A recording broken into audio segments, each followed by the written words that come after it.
자, 반갑습니다. 이 영상을 찍고 있는 지금은 시험을 치기 전이지만 이 영상을 여러분이 볼 때는 1차 고사를 치고 난 이후일 것 같습니다. 원하는 만큼의 성적이 나왔을 수도 있고 나오지 못했을 수도 있는데 지나간 것을 후회하고 있기보다는 반성해서 발전의 계기로 삼았으면 좋겠고, 또 우리가 기말이 한 달 정도밖에 안 남았어요. 다시 열심히 공부를 해서 기말 2차 고사에서 좀 더 좋은 성적을 거둘 수 있기를 기원합니다. 자, 오늘은 이 직업윤리와 관련되어 있는 마지막 내용을 수업하도록 하겠습니다. 지난 시간까지 이제 다양한 직업관들, 뭐 유학부터 시작을 해서 플라톤, 기독교, 마르크스의 직업관을 배웠고, 그 다음에 공직자, 전문직에 있어서 요청되는 윤리적인 자세에 대해서 이야기를 했는데, 오늘은 기업과 근로자의 윤리적 책임에 대해서 배워보고자 합니다.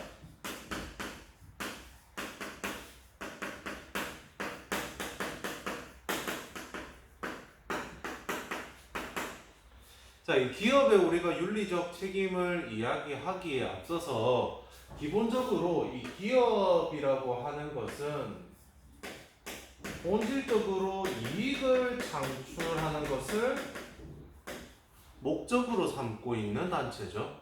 시민단체라든지 봉사활동 단체가 아니에요. 기업은 1차적으로 이익을 창출하고자 하는 겁니다.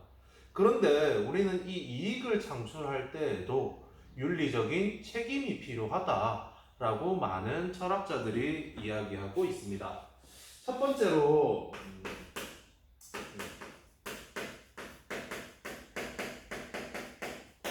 프리드먼이라는 학자가 있는데, 이 학자는 사상적으로는 신자유주의라는 학파에 속하고 있어요. 우리가 작년에 통합사회 할 때 이 자본주의의 역사에 대해서 배웠는데 기억을 할란가 모르겠어요. 이 애덤 스미스의 고전적 자본주의에서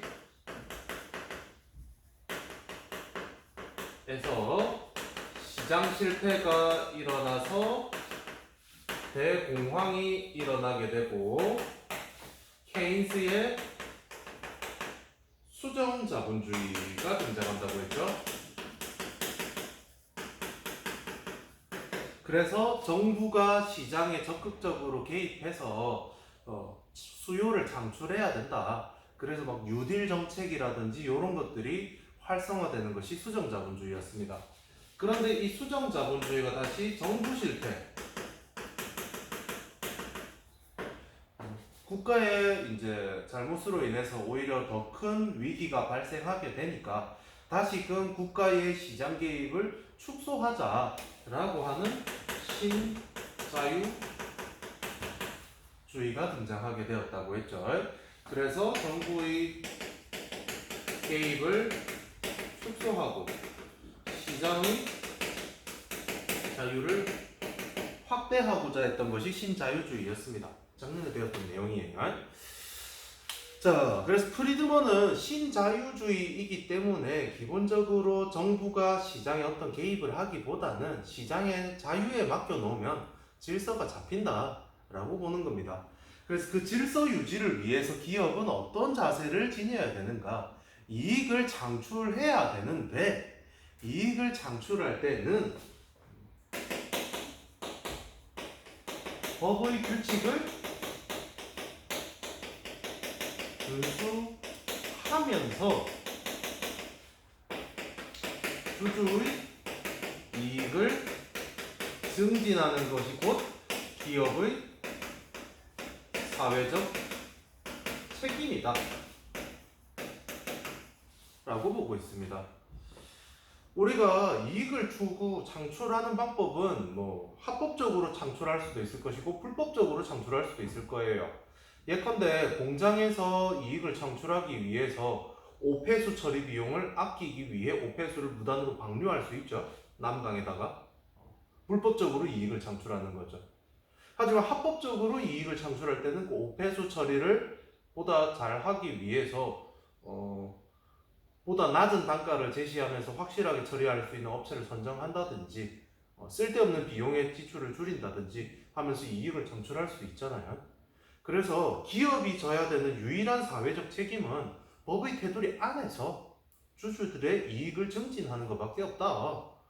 기업은 오늘날 우리가 주식회사라고 하잖아요. 주식회사. 밥을 파는 회사가 아니라 주주들이 투자를 하는 거죠. 기업에 주식을 산다라고 표현을 하죠. 주주들이 이 기업의 주식을 삼으로써 돈을 투자를 하는 거예요. 그래서 그 돈을 가지고서 기업을 경영하고 이윤을 창출해서 주주들에게 배당금이라는 것을 돌려주는 거죠. 즉 기업의 경영인들은 우리 회사에 돈을 투자한 사람들에게 이익을 돌려줘야 된다. 그것이 기업이 가져야 되는 유일한 사회적 책임이다 라고 보는 것이 프리드먼의 관점이에요. 반대로 이런 학자들이 있는데 에로라는 학자가 있어요. 화살하듯이. 이 에로라는 학자는 기업이 법을 지켜야 되는 거 당연한 거다. 법을 지키면서 이윤 창출하는 거 요거는 기본이다라고 이야기해요. 기업의 기본. 그리고 기업은 뭐까지 해야 되느냐? 공익을 증진하고 윤리적인 경영을 하는 거. 즉, 이 사회적 책임을 져야 한다라고 이야기해요. 그래서 사회적 책임이라는 말의 뜻이 달라요. 프리드먼 같은 경우에는 이 법을 지키면서 이익을 창출하는 것이 사회적 책임이지만 에로우 같은 경우에는 공공의 이익을 증진하는 거, 사회 전체의 행복 증진을 위해서 노력하는 거. 예컨대 뭐 장학금을 낸다든지, 뭐 사회에 기부를 한다든지, 뭐 공원을 조성한다든지 많은 것들을 기업이 하고 있거든요. 생각보다 기업에서 하고 있는 사회공헌 사업들이 많아요. 한번 찾아보세요. 예컨대 삼성 같은 경우에는 뭐 삼성 꿈 장학금 주고, LG 같은 경우에는 이제 군을 위해서 군대에서 뭔가 되게 좀 헌신적으로 일했던 사람들을 채용하기도 하고 되게 많은 사회적 공헌들을 하고 있습니다. 그래서 이 공익 증진을 위해서 노력하고 윤리적 경영을 하는 것이 사회적 책임인데 이거 왜 해야 되느냐? 요거 하는 것이 기업에게 있어서 이 장기적 이익이 될 수 있다라는 거예요. 장기적 이익이 될 수 있다. 여러분 혹시 이런 말을 들어봤는지 모르겠어요.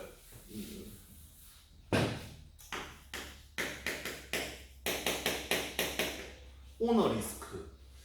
요새는 또 한때 잘 안 나오는데 우리 사회에 이 갑질 문제가 처음으로 대두되기 시작했을 때 많은 회사들이 여기에 책임을 많이 물었어요. 사회적으로.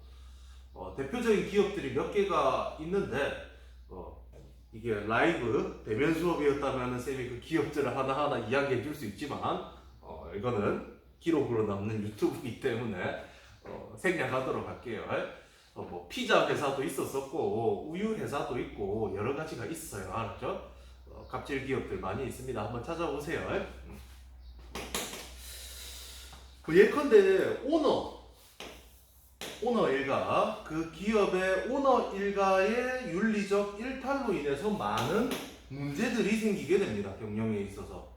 예컨대 모 피자 회사 같은 경우에는 유령 기업, 자기 친인척을 이제 동원해서 유통업체를 만들어서 유통 마진을 떼먹고 자기 자서전을 사게 만들고 강매시키고 그 다음에 프랜차이즈에서 탈퇴하면은 인근에다가 바로 옆에다가 본사 직영 회사를 만들어서 망하게 만들고 이런 일들이 사회적으로 터지면서 되게 많은 기업의 역풍을 받았어요. 뿐만 아니라 여러분이 잘 알고 있는 땅콩 리턴 사건 알죠? 그것 때문에도 그 항공회사의 많은 주식 값이 떨어지기도 하고 문제가 생겼었어요. 그래서 이 오히려 오너가 있을 때 우리가 결정에 있어서 스피디함이 좋아질 수도 있어요. 책임자니까. 그래서 효율성을 추구할 수도 있지만, 근데 본질적으로 보자면은 이 오너가 가지고 있는 주식은 별로 안 돼요. 오늘날 다 주식회사잖아요. 그렇다면 그 주주들의 이익이 하나하나, 주주들의 의견이 다 투입이 돼야 되는데 일부 총수에 의해서 운영되다 보니까 이런 문제가 생기게 되고, 우리나라에서도 여기에 좀 더 지금 관심을 가지게 된 것 같습니다.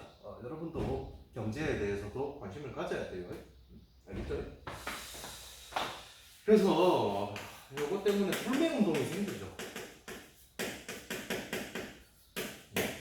우리가 지금 뭐 이시국이라는 말을 여러분이 또 즐겨 쓰는데, 한일 간에, 한국과 일본 간의 사이가 안 좋다 보니까 많은 것들에 대해서 불매운동을 하고 있죠.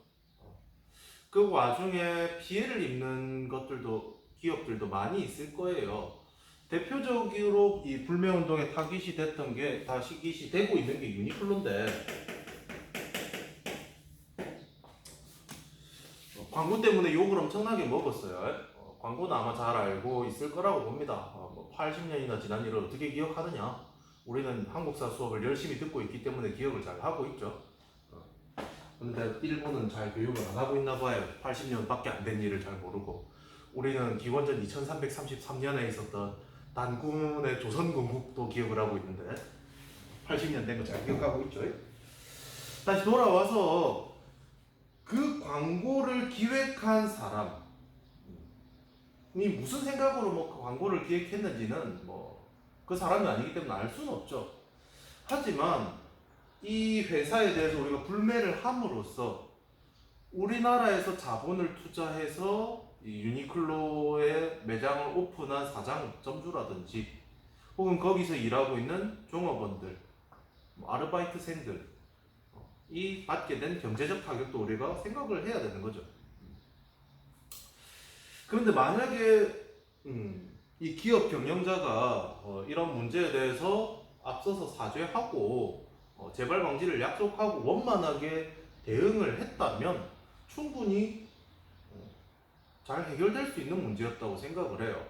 그런데 여기에 이것이 폭발적으로 불매가 일어났던 이유가 조금 있으면은 한국인들 금방 웃는다 라는 말을 하면서 폭발적으로 터졌거든요. 그 뒤에 다시 뭐 죄송합니다 뭐 사죄를 했는데 거기에 대해서 사람들이 이제 관심을 보이지 않게 됐죠. 그래서 이 불매라고 하는 것은 우리가 강제할 수 있는 문제는 아니에요. 개인의 신념에 따른 것이기 때문에. 그래서 여러분도 합리적으로 일단 생각은 하세요. 개인의 신념에 따라서.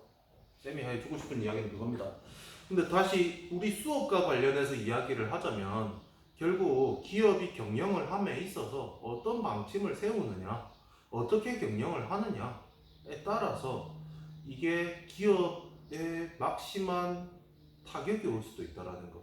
비윤리적인 문제가 발생했을 때. 그래서 그것을 극복하기 위해서라도 윤리적인 경영, 공익 증진을 위한 투자가 필요하다. 그래야지 기업의 본질로서 이윤 창출이 원활해질 수 있다라는 것이 에로우의 관점입니다. 그 다음 특정한 사상은 아니지만 그런 관점도 있어요.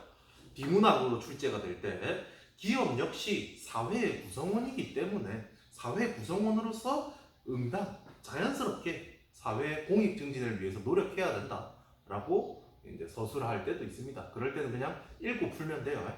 알겠죠? 자, 그 다음에 근로자의 책임.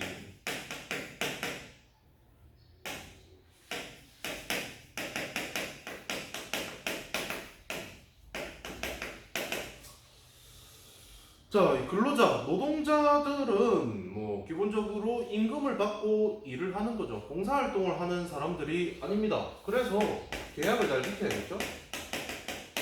계약을 준수하면서 업무에 성실해야겠죠. 내가 월급을 받고 있으니까 그 월급 받는 만큼 열심히 일해야죠. 과거에는 뭐 받는 것 이상으로 노력할 것을 강조했는데 지금은 이제 받은 만큼 일하는 것 정도가 합리적이지 않나라는 게 사회적인 인식으로 서고 있어요. 예전에는 진짜 기업을 위해서 국가를 위해서 내 몸을 갈아넣고 내 가족을 희생시키고 그랬다면은 오늘날에는 그것의 양립을 추구하는 것이 좀 더 사회적인 분위기지 않나 싶습니다. 그래서 노동자들이 지켜야 될 것도 많죠. 예컨대 기업에서 일을 하면서 알게 된 비밀을 지키는 것들이라든지 산업 스파이가 되면 안 되잖아요. 우리 기업의 핵심적인 기술을 빼돌려 가지고 다른 기업에 팔아 넘긴다. 그러면 안 되는 거잖아요.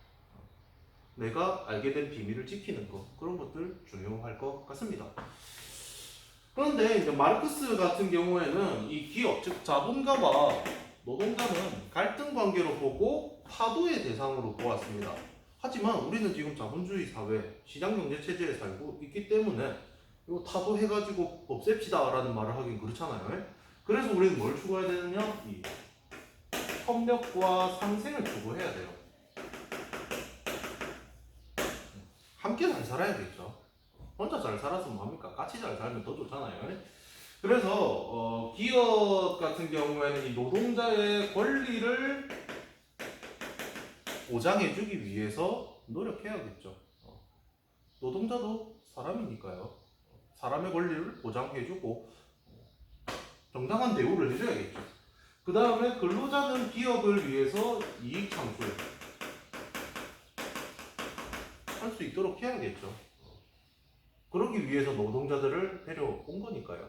그래서 결국 상생을 할 수 있도록 하는 게 가장 좋은 사회적 분위기지 않냐라고 생각을 합니다.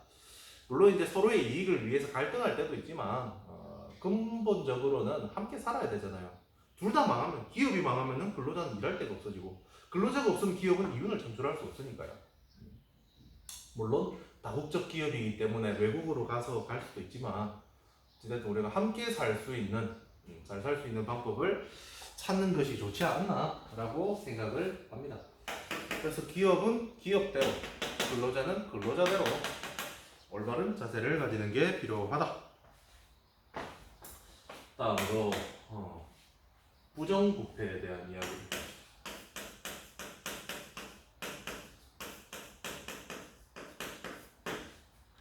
부정부패, 바르지 못하고 썩어 마음 문드러졌다. 그게 부정부패예요. 올바르지 못해서 썩어 문드러지는 거, 이게 부정부패인데 쌤은 개인적으로 그렇게 생각해요. 상당히 좋아졌다. 과거에 비해서는 우리나라도 나름 청렴해지고 있는 것 같아요. 특히나 이 부정청탁 금지에 관한 법률, 일명 김영란법이라는 게 만들어지고 난 이후로 공직사회에서 많은 변화들이 일어나고 있고 계속해서 또 윤리적인 일탈 문제라든지 이런 것들이 언론을 타고 나오면서 이 부패에 대한 각종 이런 비위에 대해서 경계하고 조심하는 분위기가 형성되고 있는 것 같아요. 과거에 이제 권력이 무소불위 견제할 대상이 없던 그 시절에는 막강한 힘으로써 부패를 저질렀지만 오늘날에는 많이 견제가 되고 있기 때문에 많이 깨끗해진 것 같이 느껴지고 있습니다. 그래도 아직까지 좀 문제가 있긴 하죠. 그런 것들을 우리가 없애기 위한 노력이 필요합니다. 그래서 부정부패가 어떨 때 잘 일어나는가에 대해서 우리 교과서에서 소개하고 있어요. 예전에는 이게 수능 특강에 실려 있었는데 90조, 지금은 수능 특강에도 빠졌더라고요. 그래서 뭐 시험 준비하기 위해서 이거 외우고 할 필요는 없습니다. 내신에도 안 낼 거예요, 이 부분은. 다만 여러분이 생각해 보라고 한번 언급을 하는 겁니다. 자, 우리 교과서 90쪽에 보면은 부패 발생의 기본 원리에 기대비용 모델이라는 게 있습니다.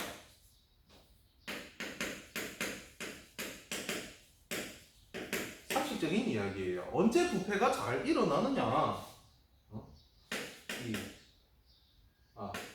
적벌 확률이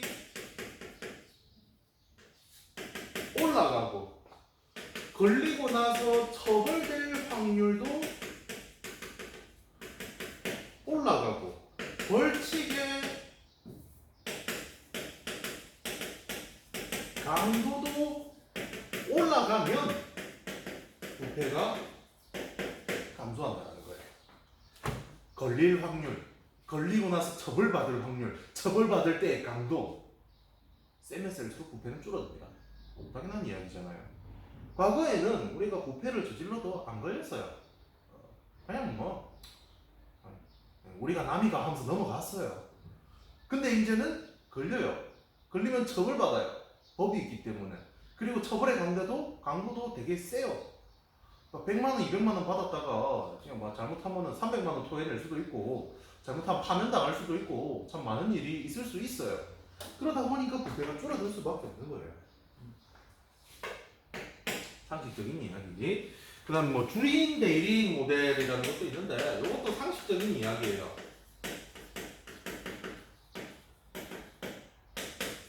독점권, 재량권이 높으면 부패도 올라가고 책임성, 투명성이 낮으면 부패가 올라간다라는 게 주인 대리 모델이에요. 내가 이 일의 주인이냐 혹은 내가 이 일을 하는 것의 대리인이냐에 따라서 달라질 수 있다는 거예요. 주인이니까 내 마음대로 해야지. 그러면 안 되잖아요, 우리가 전문직이나 공직자들은 일을 할 때 되게 독점적으로 많이 하고 있어요. 특히나 뭐 의사가 진료하는 행위, 약사가 뭐 약을 판매하거나 조제하는 행위, 이런 것들은 다 독점적으로 이루어지고 있죠. 그리고 그것을 함에 있어서 어떤 약을 추천하느냐, 어떻게 치료하느냐에 대한 재량권이 높아요. 그러다 보니까 문제가 생길 수가 있어요. 그런데 그것이 많이 일어나지 않는 이유는, 일어나기 힘든 이유는 책임성 때문이에요. 사람이 죽으면 큰일 나잖아요. 투명성, 심사해가지고 밝혀낼 수가 있잖아요. 쌤도 마찬가지죠. 여러분에게 있어서 윤리 수업을 독점적으로 하고 있어요. 독점이죠. 재량권 겁나 높습니다. 내 마음대로 해도 돼요. 이거 안 하고 EBS 영상 넣어줘도 되잖아요. 다른 선생님 강의 끌고 와가지고 봐라고 할 수도 있어요. 독점권 재량권이 되게 높아요. 그런데 문제는 뭐냐? 책임성과 투명성이 겁나 높아요. 책임성. 여러분이 그럴 거예요. 여러분이 내년에 수능을 치는데 뭐 올해 또 전국연합 학력평가도 좀 있으면 치죠. 지금은 쳤겠네요. 전국연합 학력평가를 치거나 수능을 치면은 성적이 나와요. 나오는 성적을 보면은 이제 국어, 영어, 수학, 뭐 탐구 있죠. 그런데 여러분이 생각을 해보세요. 여러분이 지금까지 국어 선생님 몇 분을 만났는지. 일단 올해랑 작년이랑 기본적으로 다르죠. 국어 수업을 하시는 선생님이. 수학 수업을 하시는 선생님도 올해랑 작년이랑 또 다르죠. 영어도 다르죠. 영어도 다릅니다. 그러면 여러분이 지금 국어, 영어, 수학 성적이 안 나오는 건 누구의 책임일까요? 여러분의 책임이긴 해요. 공부를 안 했으니까 선생님들은 열심히 가르쳐 줬겠죠. 그런데 무튼 여러분이 열심히 공부를 안 한 것도 있지만 여러 선생님들이 책임을 못 와서 가져요. 그런데 쌤은 여러분이 지금 윤리 수업을 듣고 있는 사람은 누구밖에 없어요? 내밖에 없어요. 여러분이 수능을 칠 때까지도 누구밖에 없어요? 쌤밖에 없어요. 그럼 여러분 수능 성적에 대한 책임은 내가 짊어지고 가야 돼요. 그리고 내가 수능 성적을, 모의고사 성적을 조작할 수 있습니까? 없죠. 투명해요.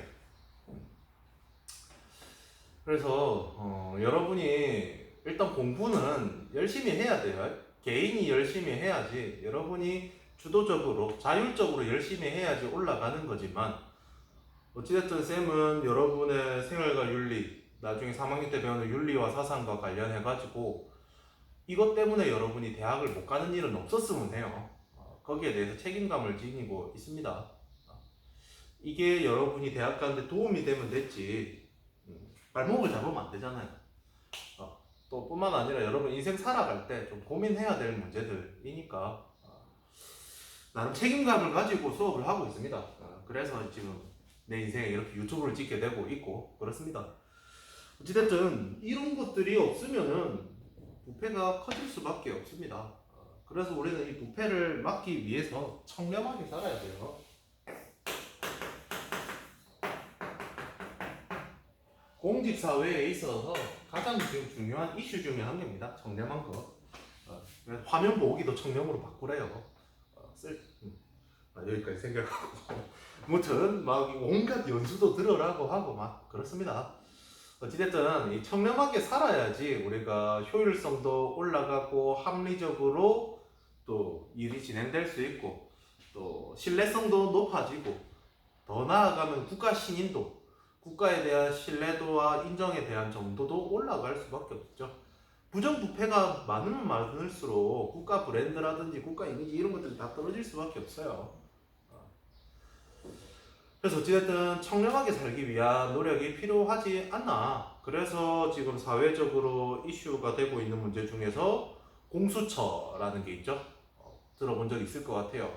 고위공직자 범죄에 대한 수사처인데 이것이 설치되어야 되느냐 설치되지 말아야 되느냐에 대해서 또 많은 찬반 논쟁이 있어요.